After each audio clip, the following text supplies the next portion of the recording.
Hello and welcome back to Disney Journey. I'm retired Imagineer Jim Shull, and on this episode, we're going to be talking about an opening day attraction at Disneyland, except it wasn't.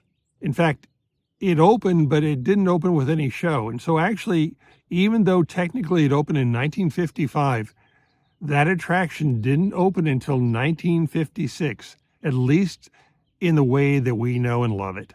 Yes, of course, I'm going to be talking on this episode about Storybook Land Canal. Water is baked deeply into Disneyland's DNA, and it's found in all of its various forms. Now, Walt Disney oversaw so much of the creation of his little theme park, and his interest in water expresses itself from its opening day until now. You can go on a boat for a calming journey around the Frontierland rivers of America, where you can even listen to a little bit of music if you're lucky and the band is playing on that day. Water, while it plays a part in Disneyland, it wasn't always real water. Sometimes the boat just looked like it was floating, but it always served a purpose. And some of the boats actually did sail on those same rivers of America as did the Mark Twain. When I joined Disney Imagineering back in 1988, I was introduced to the blue sky process, which is basically when you explored ideas. I'm not sure that every idea was a good one, but a lot of ideas were explored, and a lot of the ideas involved water and vehicles and craft that would be on the water. Sometimes they were even designed for effect, not ever meant to actually work. Well, some of them, we hoped that they'd work, but it wasn't to be. Some vehicles are used for entertainment purposes. You gotta love that outboard engine behind Rafiki. While some vehicles are human-powered. At Tokyo Disney Sea, the water body is vast because of the number of boats that occupy it. On Adventure Isle at Shanghai Disneyland, it's humans that power the craft. Whereas at Aquatopia and Tokyo Disney Sea, the illusion is that you're traveling on water, but in reality, you're on a free-range ride vehicle, driving across a concrete deck upon a thin skim of water to create the illusion. For too short a time, the swan boats circled the waterways in the Magic Kingdom.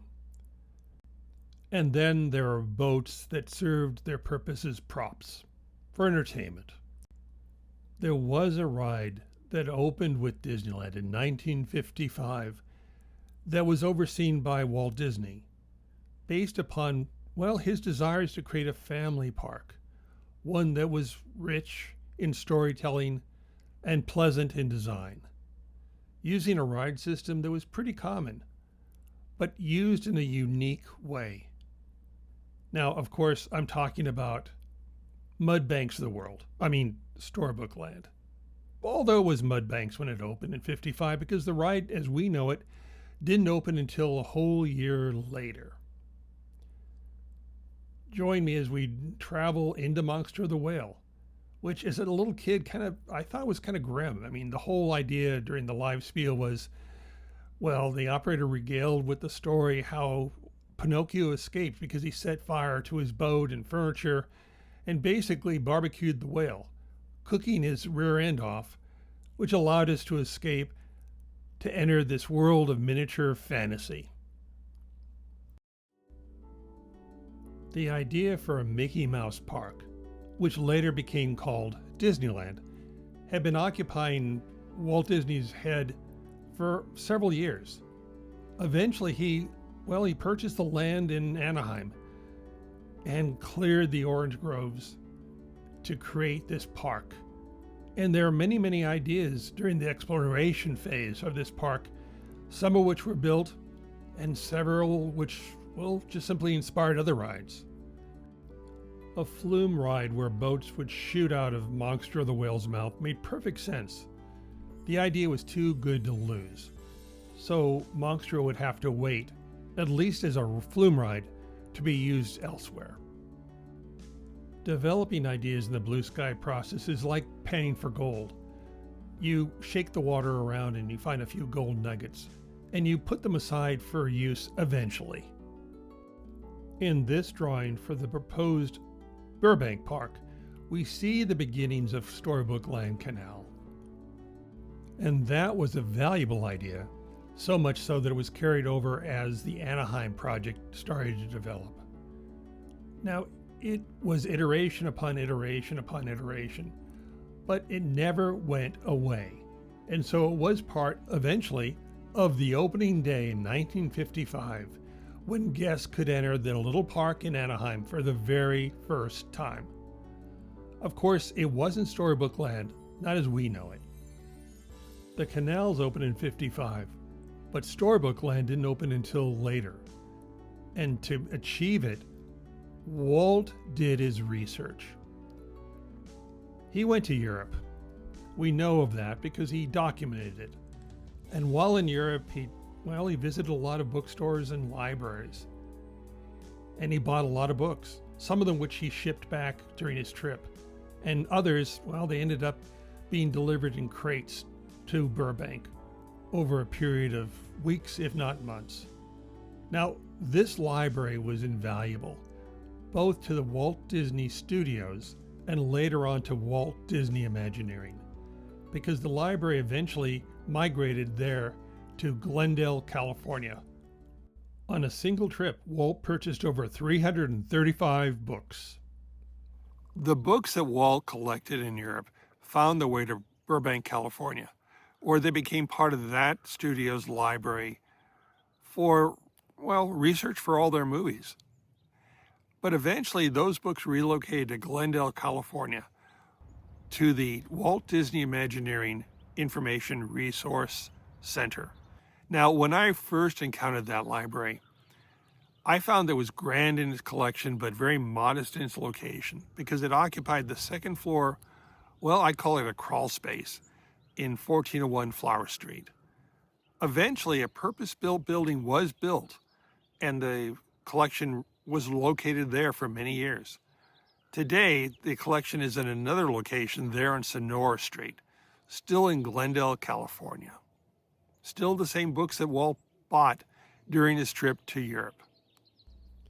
All of the research that Walt did in Europe, the photographs he took, the books he bought, and the notes he made, served as inspiration and documentation to create Storybook Land. As I noted before, these books eventually found their way into the collection of WED, which was a precursor to what we know today as Walt Disney Imagineering. To take a moment again, Burbank, which is a home of Walt Disney Studios, was pretty small, but it grew over time. But before there was a WED, there was a model shop, because Walt's little team of designers, who became Imagineers, worked out of that. And Walt called upon their talents to create the miniatures and the story and the effects that are used in Storybook Land.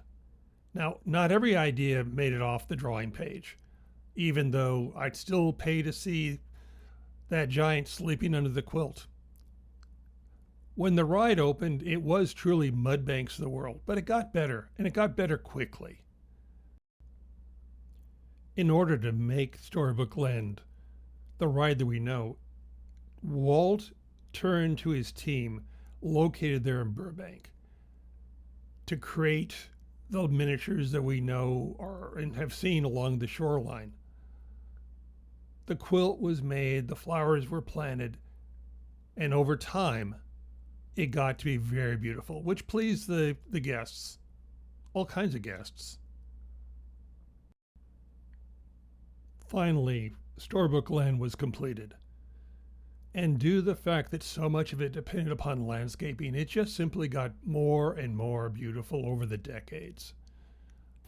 I'll pause here for a moment, not to rant, but to point out the purpose of water. Water serves multiple functions in any Disney park. It's a storytelling vehicle, it's a respite, it's a calming influence, it's a background noise, And anytime a water feature is lost, there's always going to be a price to pay. Because Storybook Land is an attraction, involved both water and plants, a lot of work has to be spent to keep it fresh, to keep it lovely, and to keep everything in control and in order. It's really hard to miniaturize water, for example, so scale is important. And the water itself, well, it actually completes a circle through the entire park, and the high point is over there around Storybook Land Canal. The water that circulates through Disneyland enters the system here, at the side of the old motorboat cruise, in front of Small World. And from here, gravity carries it all the way down, around through the park, to end up over in the rivers of America. The boat service dock for Storybook is behind the canal, and it was reached through a branch. And the entrance is here, underneath this rockwork. Now, over the decades, it's changed. It's always been kind of hard to know that it's there unless you know where to look. Today, there's a waterfall blocking that entrance. But behind it is the boat dock, and that's where all the canal boats are stored at night, which is conveniently located in a cast break area, right there next to the soda machine. Since this ride opened in 1955, it's expected that there would have been a lot of changes. Among those changes was, well, the ride used to back up to Winston Road, which was the edge of the park. Now that changed when they put in Small World. Also, another change was the addition of a very good neighbor to Storybook Land, and I mean by that the Matterhorn. The Matterhorn was enormous, towering above all of Disneyland. But it also served the purpose to be an iconic peak behind Pinocchio Village. Another issue was, well, one that I got involved with very deeply, which was the removal of Toad Hall. I'd already worked on several Aladdin attractions for the company, and so I got a call to work on another. This one was going to be to create the city of Agrabah for Storybook Land Canal. When I got the call, I said, great idea. And then they dropped the mic and told me, well, it gets to replace Toad Hall. That's not so great. But nevertheless, I went on and I spent many hours there with the animation research team and the production team and the animators for the movie Aladdin to work out what the scale of the city would be and how it would fit in with all the other miniatures there in Storybook Land. Now, eventually, Toad Hall relocated. I guess he downsized. The design of Storybook Land benefited from its story. In a time when Disneyland was pretty functional as far as its, well, parking and ticket booths, Storybook Land was blessed because it got, as a ticket booth, a lighthouse. And it was a special lighthouse, one that would endure in various forms even to this day. Even beyond when it stopped being a ticket booth. The lighthouse that serves as a ticket booth next to Monstro was decommissioned, although it did serve as an icon for the attraction for many years. Eventually, though, it was picked up and moved for the reasons that, well, Fantasyland was so popular, the walkways need to be expanded. Guest traffic is paramount. Now, the lighthouse was moved across the canal, again, to serve as an icon. But it was already being made a meal of by our friend the termites. And the termites came in and, well, termites got to do what termites do. And they basically rotted out the wood. So when it was proposed to move the lighthouse again to the other side of the canal, to serve as the main marquee for the attraction. Unfortunately, it was discovered that there was a lot of paint and a little bit of plaster, but not much wood. And so the lighthouse we know today was rebuilt, but in the old original style. What you see today harkens back 70 years, but it's original to this recent century. Yes, the lighthouse did move around a lot, but I can't imagine Storybook Land without it. All told, all of these changes over the decades made Storybook an integral part of Fantasyland, and one that creates an overall tapestry that brought Walt's vision of bringing a little taste of Europe in the form of a European-inspired family boat ride to his little park there in Anaheim. I can't imagine any Disney park without a Storybook Land. And I was lucky enough to contribute to this version. And later on, I contributed to the other second version that was built in France. Now, I'm glad to say that even though, unfortunately, there's only 2 Storybook Lands, the inspiration for Storybook Land continued on, where you can see echoes of that attraction in Hong Kong Disneyland and Shanghai Disneyland.